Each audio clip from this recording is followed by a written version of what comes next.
ku yi haƙuri zan faɗi wata magana amma kada ranka ya ɓaci. Wallahi kuma ba mai samun wannan daraja da falala da lada in ji annabi sai mai mata. Damu na ce kuma mata kada ranku ya ɓaci ko? Da Allah kada ranku ya ɓaci, ku yi haƙuri.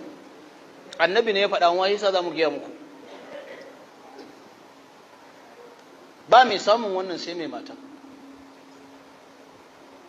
Duk mai gidan da ya dawo gidansa in ji manzon Allah sallallahu alaihi wasallam ya ce assalamu alaikum wa rahmatullahi wa barkatu, matarsa tana cewa wa alaikum salam wa rahmatullahi wa barkatuhu, manzon Allah ya ce an gafarta masa zunubin da ke tsakanin shi da Allah, an gafarta wa matar.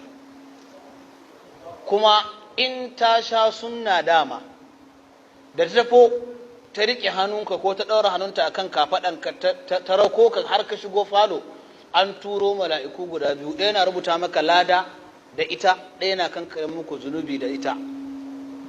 Annabi sallallahu alaihi wasallam ce in ka kalle ta a rubuta maka lada, a rubuta mata lada. Idan kai murmushi duk haƙorin da ya fito za a rubuta maka lada adadin haƙorin da ya fito, kuma kowane haƙori ɗaya lada 10. Kuma kada ka je ka yi yaƙin zaki don neman lada. An gane yaƙin zaki ko? Wai ka ji hadisi wanda ka washe dariya har zuciyarka. Ibnul Qayyim kuma yace idan baka so kuma ka kamu da hawan jini da ya ka zo kafin ka zanna ka mata kiss 7 a kumatunta.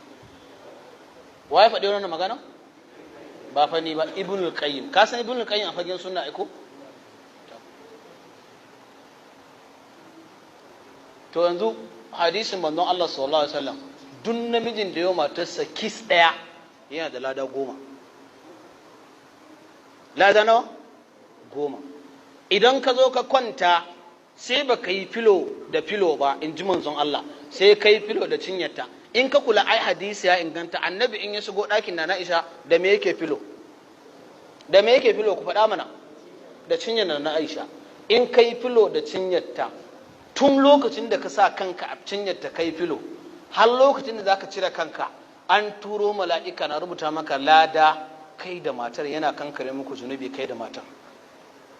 Ina namijin da zai dawo matarsa tana uwar ɗaki yana falo ko yana kan tusita ai tana wasita ba ta isa da zo kusa da shirke. Ni sa'inki ne? Sa'arka ne wallahi. Yawwa. Kar ka zo ne magana. Wallahi sa'arka ce ita. Ka ji wani abu wata zo ke? You are very police station. An ji ita police station ne. Amma an jima za ka neme ta aiko? Da karka kore ta.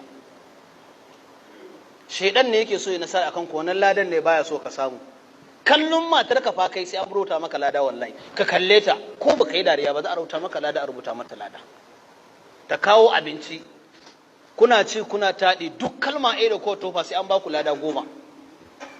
Ba mai samun wannan sai mai aure, ba goyo mai zuwa hira ba. Duk hiran da zaka je duk magana za ki yi a budurwa a sashin hira na me ba za ka samu lada ba, karshen ta ma kai wasa zunubi za ka samu.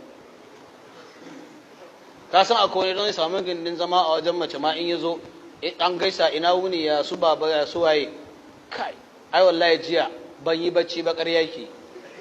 Wallahi bai ƙarya yake, har mafarki yayi. Ko bacci ko rinsa ido na ban yi ba saboda ke yana gama ki ce makaryaci kawai. Wallahi ƙarya yake. Ka gama kalkalanka wani ya zunzurutun mazarutun muƙallatun mafificin iskan lungun makwattan zuciya na, babu lada. Wallahi ka gama wannan kirarin ba za rubuta maka lada ba in dai mace ne a waje baka aure ta ba.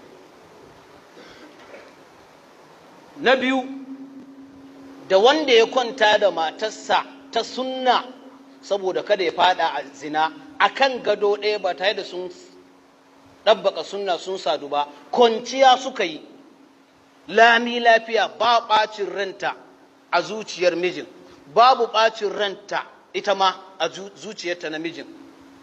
Da wanda ya je ya kwana a masallaci marar mata yana ƙiyamun laili, wallahi waɗannan sun fi soyuwa a wajen Allah. Ka yi haƙuri goro, wallahi waɗannan Allah ya fi son su, kuma Allah zai fi rubuta musu lada akan kai da ka je kai ta nafila a masallaci kana karatun Qur'ani. Waɗannan da a fi rubuta musu lada in ji manzon Allah sallallahu alaihi wasallam.